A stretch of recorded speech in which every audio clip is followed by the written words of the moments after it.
Inscreva-se no canal, ative o sininho de notificações para manter-se informado de todo o nosso conteúdo. Faça você também parte do canal Governo Exposto. Inscreva-se agora no canal Governo Exposto e fique agora com Fala Fiuza. Os pingos nos is, Jovem Pan. Olá, muito boa noite, seja sempre bem-vindo aqui à Jovem Pan. Um abraço às nossas afiliadas e também aos nossos ouvintes.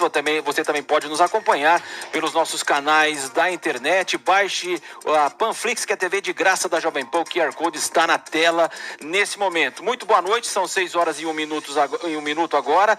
Estamos começando o Pingos nos Is desta terça-feira, 8 de dezembro de 2020. Os destaques de hoje.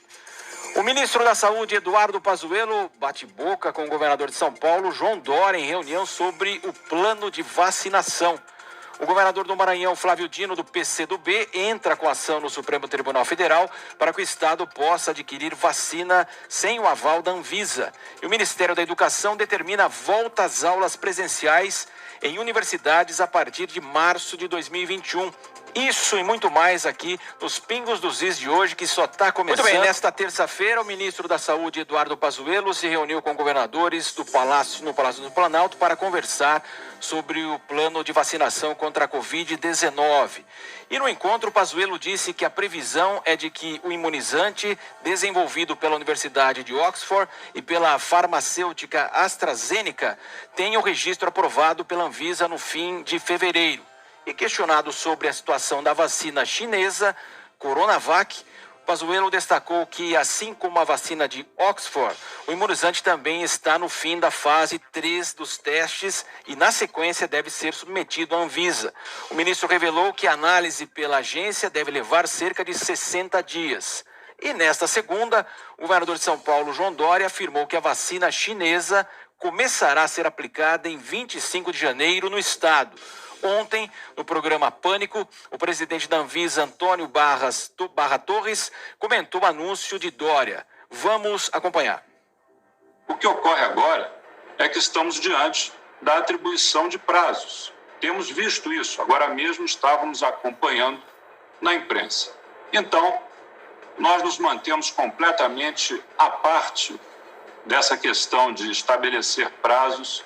Se consultarem as minhas entrevistas anteriores, eu sempre disse ter esperança no primeiro semestre de 2021, mas nunca fixei um mês e muito menos um dia. Então, para aqueles que assim o fazem, eu desejo boa sorte e, enquanto isso, nós continuamos trabalhando com o mundo real.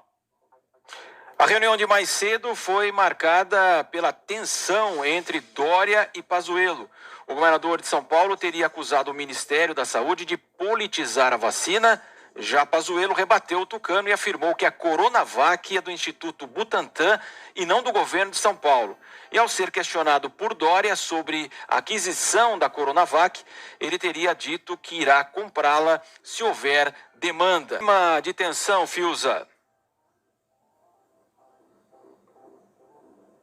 Pois é, Marcelo, o clima não é nada bom, eu digo especialmente em relação ao tamanho da responsabilidade, né, que é você criar um programa de vacinação contra um vírus novo, com vacinas que estão aí numa corrida, né, parece ser uma corrida, e tem um aspecto disso que seria salutar, né, que seria isso, uma vacina segura e eficaz, seria de fato uma libertação nesse momento.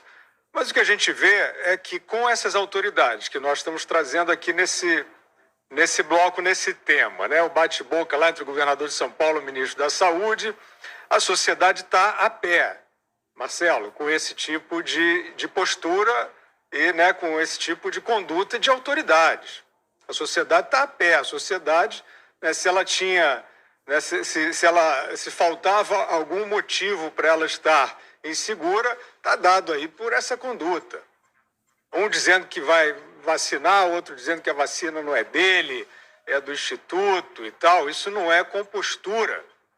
para autoridades no meio de uma crise sanitária desse tamanho. Eu vou ressalvar só o presidente da Anvisa, ressalvar um pouco o Antônio Barra, porque ele falou algo muito importante. Olha, quem está fazendo prognóstico aí de prazo para começar a vacinação, ele diz que ele não participa. Eu gostei desse aspecto, mas ele também em algum momento fala sobre um prognóstico, né? Ele fala primeiro semestre de 2021.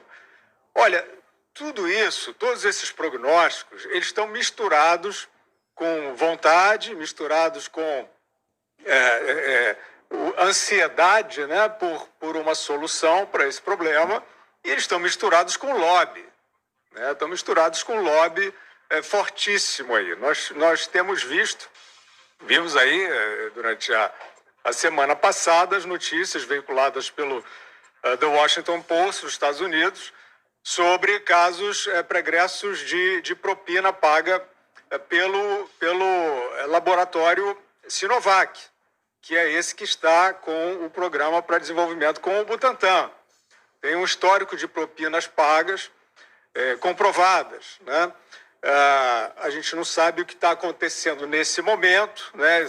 Essa matéria do Washington Post não é sobre Covid-19, mas é sobre uma prática dessa mesma empresa, né? E para surpresa nenhuma, eu tenho a tristeza de dizer, Marcelo, porque o que nós estamos vendo de assodamento, o que nós estamos vendo de agressividade no mau sentido, de atropelo nesse assunto, nos leva, sim, a crer que parece coisa de lobby econômico, de grana, o que seria o estágio mais baixo do espírito humano no momento em que e todos eles estão falando em salvar vidas, né? Salvar vida é uma coisa, salvar bolso é outra, né? A gente vai falar ainda hoje no programa sobre a dificuldade que é você desenvolver uma vacina com técnicas aí antivirais. Nós temos um histórico completamente diferente desses prognósticos que estão colocados agora, né? Parece ter uma mágica que vai permitir uma vacina segura e eficaz no espaço parecido com um ano. Isso não tem nada parecido na história do desenvolvimento das vacinas. Isso envolve um salto no escuro, envolve uma margem de risco muito grande. Nós vamos falar disso mais detalhadamente hoje no programa, porque você tem diversas etapas de teste que, de alguma forma, nesses processos atuais, estão sendo fundidas ou estão sendo até suprimidas. Então é isso, nós estamos aí numa briga de foice no escuro, e isso não é nada bom para quem deseja segurança e saúde para a população.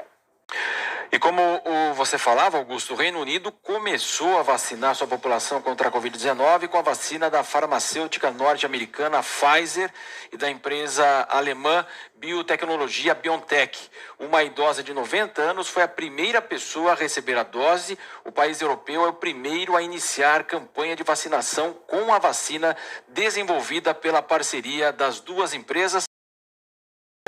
Muito bem, agora o presidente do Supremo Tribunal Federal, Luiz Fux, afirmou que o Poder Judiciário deve atuar para fornecer segurança jurídica a investidores e evitar o que chamou de orgia legislativa. O ministro citou que há várias leis todos os dias no país. Fux ainda defendeu que é necessário que sejam estabelecidos no país precedentes íntegros, coerentes e também estáveis. E essas declarações do presidente do Supremo foram dadas no evento promovido pelo Instituto de Estudos Jurídicos Aplicados, nessa terça-feira, 2 dias depois do STF barrar a possibilidade de reeleição dos presidentes da Câmara, Rodrigo Maia, e também do Senado, Davi Alcolumbre. Muito bem, agora eu vou chamar então o Guilherme Fiuza para começar com esse tema. Fiuza. Pois é, Marcelo, o ministro Luiz Fux, presidente do STF, ele assumiu, na sua gestão, fazendo um chamado que nós aqui achamos muito positivo, né? Quer dizer, que é um chamado à revisão desse vou nem chamar de ativismo, dessa politicagem que se transformou a Suprema Corte no país. Ele falou, o Luiz Fux, ao tomar posse como presidente do STF, na redução deste mau protagonismo, né? Com muitas declarações, com muitas decisões monocráticas, muita polêmica, etc. Foi uma tomada de posição bastante interessante. Eu acho, Marcelo, que o ministro Fux, o presidente Fux, contribui mais com o que ele fez na votação absurda sobre a possibilidade de reeleição de Maia e Alcolumbre, que era uma impossibilidade, como todo brasileiro já sabe, felizmente isso está na boca do povo, né? Nós aqui procuramos contribuir, mas de fato as redes sociais tiveram uma tomada de consciência muito rápida e felizmente o Supremo Tribunal Federal pôde olhar pela janela e perceber que o país estava entendendo que levaria um golpe. Né? Ele levaria um golpe com aquela votação, que já não deveria nem estar acontecendo. E o presidente Fux, podemos dizer que ele deu um voto, né, que seria o voto do desempate a favor do cumprimento da Constituição. A meu juízo, Marcelo, é desta forma que o presidente Luiz Fux fala com mais eficácia sobre o que ele pretende. As declarações, a retórica, né, se referir a uma orgia legislativa, esse tipo de palavrório talvez gere manchete, possivelmente gera, porque a palavra é no contexto errado, mas isso não garante. Eu, pessoalmente, não passo a confiar mais na gestão do Luiz Fux, porque ele falou em orgia legislativa. Eu confio mais quando ele conduz a corte para uma decisão certa, e eu espero que esta seja a premissa principal da gestão do Luiz Fux. Quer dizer, uma ação, o STF está aí já envolvido em votações próximas que são espetaculosas e desnecessárias, tem a obrigatoriedade da vacina, tem depoimento do presidente Bolsonaro sobre o inquérito lá aberto pelo Sérgio Moro, e o STF está se metendo em tudo. Então, se o STF conseguir ser mais econômico e justo nas suas votações, esse será o melhor discurso, né, do que esses que são proferidos em palestras. Toda a rede agora para falar a respeito do governador do Maranhão, Flávio Dino, do PCdoB, que entrou com uma ação no Supremo Tribunal Federal para que o Estado possa adquirir uma vacina sem o aval da Anvisa. Dino defende que os estados possam fazer uso de imunizantes aprovados por agências sanitárias dos Estados Unidos, da União Europeia, do Japão e da China, mesmo sem autorização da Agência Nacional de Vigilância Sanitária Anvisa. O governador do Maranhão anunciou a medida no Twitter. Quem está nos acompanhando por imagens, daí vamos acompanhar. Então, ele fez esse anúncio, né, pelo Twitter, dizendo que ingressou ontem com uma ação judicial no Supremo, objetivo que estados possam então adquirir diretamente vacinas, né? Em entrevista à CNN, o gerente-geral da Anvisa, Gustavo Mendes, demonstrou preocupação com o pedido e afirmou que considera crítico abrir mão da avaliação da agência. Como é que você vê essa decisão do governador do Maranhão? Eu acho que ele tem que ser processado, né? O governador Flávio Dino, do Maranhão, tem que ser processado por atentado contra a autoridade sanitária brasileira. Ele está tentando inventar um contrabando, né, um certificado contrabandeado para validação de vacina, e ele está indo à Suprema Corte do país para tentar inventar esse contrabando. A Suprema Corte, acabamos de falar dela, precisa então dar o exemplo, né? Ela tem que rebater isso de uma maneira eloquente, e aí tem que entrar o Ministério Público, que eu tenho sempre citado aqui. É o guardião dos interesses difusos, dos interesses coletivos na Constituição. Existe uma autoridade, um chefe de poder estadual atentando contra a autoridade sanitária, atentando ostensivamente. Então, o governador Flávio Dino precisa ser processado. A briguinha política que a gente sabe que ele está querendo inventar, se ele está querendo ser leviano e demagogo com a saúde das pessoas, não é problema nosso. A briguinha política a gente sabe qual é querer inventar que o governo federal, por razões também políticas, vai barrar uma vacina. Ele não tem nenhum elemento para trazer essa premissa. Pode pegar todas as declarações aí do presidente da Anvisa, que você não encontra nada de diretriz, ou mesmo na conduta, né, da Agência Nacional de Vigilância Sanitária, você não encontra nenhuma pista de que há uma diretriz de postergar vacina, o que seria um crime absurdo. Então é isso, é uma bravata, evidentemente, mas a gente não quer saber da bravata, a gente quer saber do direito ferido. Então, um governador que está ferindo o direito tem que ser processado por isso. Muito bem, como nós destacamos aqui em Os Pingos nos Is, agora são 7 horas e 14 minutos, já voltamos. Como destacamos aqui em Os Pingos nos Is, o Procurador-Geral da República, Augusto Aras, autorizou a prorrogação de funcionamento das forças-tarefa da Lava Jato no Paraná até 1º de outubro de 2021 e no Rio de Janeiro até 31 de janeiro. Após o anúncio, o procurador Eduardo Elrage afirmou que o prazo concedido ontem pela PGR para o funcionamento da Lava Jato no Rio de Janeiro é totalmente inviável para terminar os trabalhos de forma tranquila. Em audiência pública no Congresso, o coordenador da Força Tarefa disse que pediu a renovação por mais um ano a fim de dar conta de investigações complexas envolvendo doleiros. No Rio, inicialmente a Força Tarefa permanecerá com os atuais 12 membros, mas a PGR analisa a possibilidade de um GAECO para ajudar nas investigações. No caso do Grupo de Atuação Especial de Combate ao Crime Organizado, não existe garantia de dedicação exclusiva dos procuradores no caso de corrupção, nem atuação na mesma cidade. Agora eu queria a sua análise sobre isso aí, Fiuza. Olha, Marcelo, o Augusto Aras, ele de fato fez como é que eu vou dizer, um pronunciamento que demarcou, né, pela inflamação da sua retórica, né, pela ênfase que mais parecia um comício contra a Operação Lava Jato. Isso é muito problemático para um procurador-geral da República, chefe do Ministério Público, que é um dos pilares dessa força-tarefa, que mudou a história do cumprimento da lei no Brasil. Essa força-tarefa, a gente não deve nunca cansar de lembrar que ela desmontou o maior esquema de corrupção montado no centro do poder e ela levou à prisão tubarões, né, como se diz no popular, ou seja, personagens aí do jogo de corrupção que eram considerados imunes à lei, né? Eu cansei de ouvir aí, né, nas décadas aí de trabalho em redação, os corruptores e os empreiteiros, especialmente, jamais serão capturados pela lei. E eles foram em bando. A Lava Jato destruiu um cartel de empreiteiros que tinha comprado um pedaço do Estado brasileiro vendido pelo Lula, né?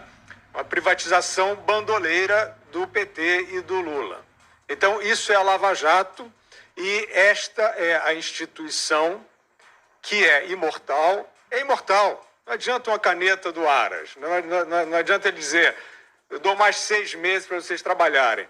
É péssimo como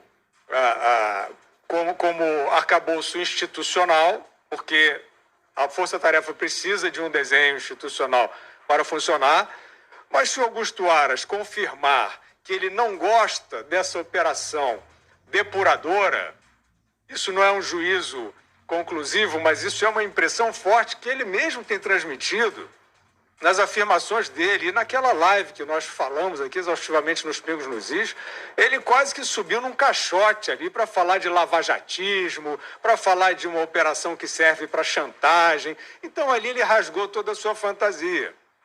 Ou ele fazia um ato de contrição em praça pública depois daquilo, dizendo, olha, não era isso que eu queria dizer, e repetia esse ato de contrição uma vez por semana, pelo menos, ou ficaria essa desconfiança, e é o que ficou. E agora, evidentemente, que ele está brigando com a força-tarefa e ele está demonstrando que ele não deseja que uma operação virtuosa vá em frente. Ele tem um plano B, Então ele tem que demonstrar o plano B, não tá demonstrado. O que eu diria, Marcelo, é o seguinte: se ele tentar mesmo garrotear a Lava Jato, o que é um absurdo, ele vai ficar na história de uma maneira nada bonita e a Lava Jato vai se regenerar. Porque a Lava Jato é um modus operandi. A Lava Jato é uma técnica, muito mais do que uma assinatura. Então ela vai saber se reformatar, ela pode se chamar de Lava Jato ou de qualquer outra coisa. O nome é muito forte, é um símbolo, impôs medo naqueles que achavam que eram imunes à lei, e eu não tenho nenhuma dúvida de que os procuradores, esses sim, não esses que estão se omitindo aí na pandemia em relação aos autoritários, aos atos ditatoriais, mas esses que combateram, pondo em risco sua própria vida, o crime no país, eles vão se reagrupar, eles vão se redesenhar junto com a Receita Federal, junto com a Polícia Federal, enfim, aquele corpo técnico que nós aprendemos a admirar e que não vai ser uma caneta do Procurador-Geral que vai deter. Muito bem, estamos de volta para toda a rede. O Ministério da Educação determinou que as instituições de ensino superior deverão retomar as aulas presenciais a partir de 1º de março de 2021, desde que sigam os protocolos de prevenção da Covid-19. A medida altera a decisão anterior divulgada em 2 de dezembro, que previa a retomada a partir de 4 de janeiro. Na semana passada, acadêmicos se posicionaram contra o retorno presencial no início do ano que vem. A nova data foi anunciada pelo ministro da Educação, Milton Ribeiro, no Twitter. Vamos acompanhar, portanto. Então, esse é o anúncio do ministro. Os reitores das universidades serão responsáveis pelos planos de retomada de cada instituição. Ninguém quer voltar para a faculdade, Fiuza? Pois é, Marcelo, eu acho que a Ana descreveu bem e acho que muita gente já notou quais são as condições desejáveis nesse momento muito especial para se abrir um estabelecimento como uma universidade, né? Não é simples, nada é simples. Mas a gente percebe que a demagogia está agindo sobre essa complexidade, né? A sociedade ela não pode renunciar ao mínimo de ousadia. E não é uma ousadia de aventura, é uma ousadia de sobrevivência. Porque os danos pedagógicos, os danos culturais, civilizatórios, dessa perda de um ano letivo, no mundo todo praticamente, isso aí não pode ser barateado. Isso aí é uma perda monumental. Os pedagogos estão fazendo já trabalhos sobre isso, o que significa isso nas várias faixas etárias. Então, é claro que aí vem o argumento, o status mais conservador de todos seria isso aí que eles fingem que é, todo mundo em casa, já dissemos exaustivamente, não é seguro de vida. Todo mundo em casa, sem critério, de forma indiscriminada. Não é seguro de vida, ao contrário, é aumento de risco. Isso os levantamentos já demonstraram. Então, é claro que num grupo etário em que a vulnerabilidade é muito menor, muitíssimo menor, universitário, tudo bem, você pode ter várias idades, mas a predominante é aquela em que o jovem, né, o jovem adulto está ali com uma probabilidade ínfima, né, muito menor de sofrer danos sérios da Covid. Então, é claro que além do protocolo já citado pela Ana, e que parece que é um tabu, parece que é proibido se discutir por esses estabelecimentos de ensino, particulares, públicos, universitários, o MEC também está aí meio com medo de dar a diretriz, eu acho que já deveria ser mais firme nessa diretriz, porque existe um laudo possível para isso. Este é o laudo, funciona desta maneira. E é claro que você espera, nessa situação, que todos assumam suas responsabilidades. O Estado não vai, ao contrário de alguns arroubos autoritários que nós estamos vendo aí, o Estado não vai conseguir fiscalizar o cidadão em todo canto que ele estiver.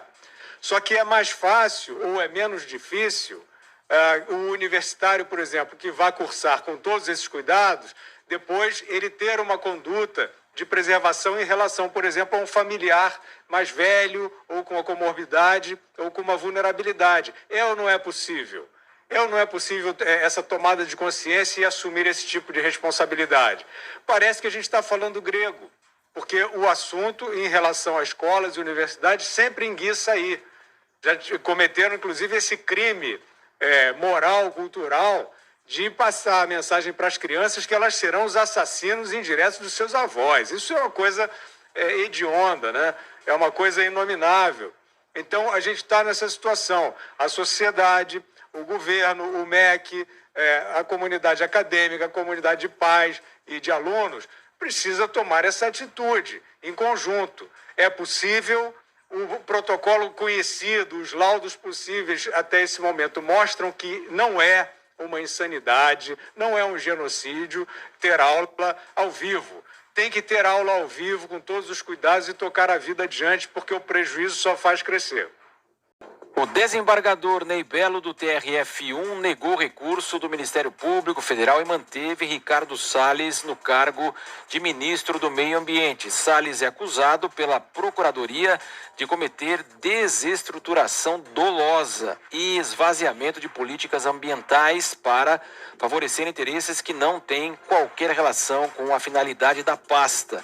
Relator dos pedidos do Ministério Público Federal na segunda instância, o desembargador Ney Belo, não viu motivos para afastar Salles do cargo, como pediam procuradores num agravo de instrumento protocolado no TRF1. Os integrantes do MPF contestavam a decisão do juiz federal Márcio de França de Brasília, que já havia tomado decisão no mesmo sentido. O Ministério Público Federal tenta, desde julho, afastar o ministro do Meio Ambiente, Ricardo Salles, de suas funções. Foram apresentados 5 pedidos. 50 segundos para você, Fiuza. Ô Marcelo, esvaziamento de políticas públicas, que é o pedido, né? Que é o termo lá central da acusação do Ministério Público, deve ser um dos maiores vexames da história do Ministério Público brasileiro, né, e do sistema judiciário. Alguém trazer um pedido desse tipo, isso parece ser redigido por um militante do PSOL, né?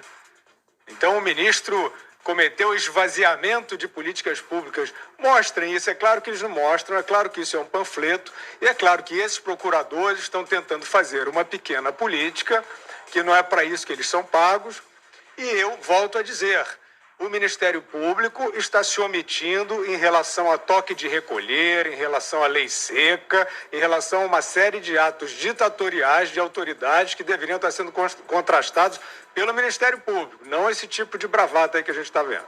Estamos de volta para toda a rede Jovem Pan e o ex-presidente Lula viajará para Cuba na semana que vem para gravar um documentário dirigido pelo cineasta Oliver Stone. A defesa do petista enviou um comunicado à Justiça sobre sua saída do país nesta terça-feira e o petista deixará o Brasil no dia 17 de dezembro e deve retornar apenas no início de janeiro. Condenado 2 vezes em segunda instância, com outros processos em andamento, Lula não tem impedimento legal para viajar.